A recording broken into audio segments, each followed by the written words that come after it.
कैसे हैं आप सभी? मैं आशा करती हूँ सभी लोग स्वस्थ और प्रसन्न होंगे। आज हम हमारा पाठ यातायात का आधुनिक स्वरूप को पढ़ेंगे और समझेंगे। आइए शुरू करते हैं इस पाठ को। ये है पाठ 5, यातायात का आधुनिक स्वरूप। दादाजी का स्वास्थ्य अचानक खराब हो गया, यानी दादाजी की तबीयत अचानक से खराब हो गई।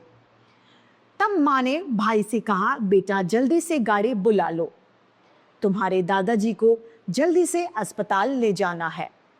भाई ने जल्दी से गाड़ी बुला ली। दादाजी को जल्दी अस्पताल पहुंचाया गया। जांच यानी टेस्ट करने के बाद डॉक्टर बोले, अब घबराने की बात नहीं है। अच्छा किया कि आप इन्हें जल्दी दे आए, देर हो जाती तो इन्हें बचाना शायद मुश्किल था। अब ये किसकी वजह से हुआ? यातायात।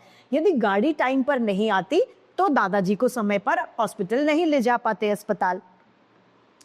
शर्मा जी का चेन्नई की कंपनी में नौकरी के लिए साक्षात्कार था, यानी इंटरव्यू था। उन्होंने सुबह की फ्लाइट पकड़ी और समय से साक्षात्कार देकर रात तक अपने शहर वापस आ गए। अब ये किसकी वजह से हुआ? यातायात, यानी फ्लाइट की वजह से। अब फ्लाइट से वो टाइम से पहुंचे और टाइम से ही वापस अपने घर आ गए। तो बच्चों, यातायात के साधन हमारे लिए बहुत आवश्यक यानी बहुत जरूरी। अगर कहीं जल्दी जाना है तो हम कार का, कहीं दूर जाना हो तो हम हवाई जहाज का प्रयोग कर सकते हैं। हवाई जहाज का आविष्कार यानी उसका जो निर्माण है वो 100 साल पहले ही हुआ था। उसके लिए पहले दूसरे देश में जाने के लिए समुद्री जहाजों का प्रयोग किया जाता था। पहले हवा में नहीं, जहाजों से एक जगह से दूसरी जगह जाया जाता था। समुद्र के रास्ते से जाने में बहुत ज्यादा टाइम लगता था, समय लगता था। भाप के इंजन का आविष्कार भी जल्द ही हुआ था, लगभग 250 यानी 250 साल पहले। भाप के इंजन से पहले रेलगाड़ी 1829 में चली थी। भारत में पहली रेलगाड़ी मुंबई से ठाणे तक 1853 में चलाई गई थी। बसों का प्रचलन यानी बसों की शुरुआत और भी देर से हुई थी। कहने का अर्थ है कि सबसे पहले जमाने में यात्रा पर जाने वाले हमेशा पैदल ही जाते थे एक जगह से दूसरी जगह।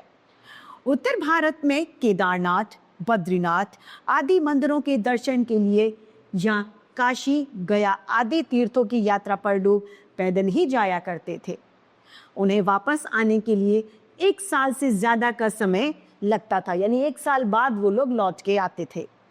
यात्रा में खतरे बहुत होते थे, इसीलिए घर के लोग मना कर देते थे।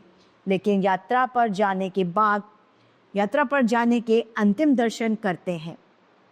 अगर वापस आ गए तो उनका पुनर्जन्म माना जाता था। क्या पता वो यात्रा के समय ही खत्म हो जाए, वो उनके आखिरी दर्शन माने जाते थे।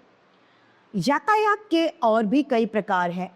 शहर के भीतर लोगों के आने जाने के लिए रिक्शा, टांगा, ऑटो, टैक्सी आदि सवारी वाहन उपलब्ध है। दूर जाने के लिए रेलगाड़ी है। साइकिल, स्कूटर, मोटरसाइकिल, कार आदि लोगों के निजी वाहन है। शहर के भीतर माल ढोने के लिए हाथ के ठेले, बैलगाड़ी, ट्रक, टेम्पो आदि का उपयोग किया जाता है या होता है। बहुत दूर जाने के लिए समुद्री जहाज और हवाई जहाज है। आजकल अच्छे cruise, high speed rail, monorail आदि साधन भी यहाँ पर उपलब्ध हैं। शहर की सड़कों पर लाखों गाड़ियाँ चलती हैं। कभी कभी यातायात जाम भी हो जाता है, यानी ट्रैफिक जैम जो होता है वो लग जाता है, भीड़ हो जाती है। इसीलिए यातायात पुलिस शहर में यातायात का नियंत्रण करती है, यानी उस पर नियंत्रण यानी काबू रखती है। जाम लगने से कारों, बसों के इंजन का धुआं चारों तरफ फैलता है। इससे वायु प्रदूषण भी होता है और लोगों को सांस की बीमारी हो जाती है।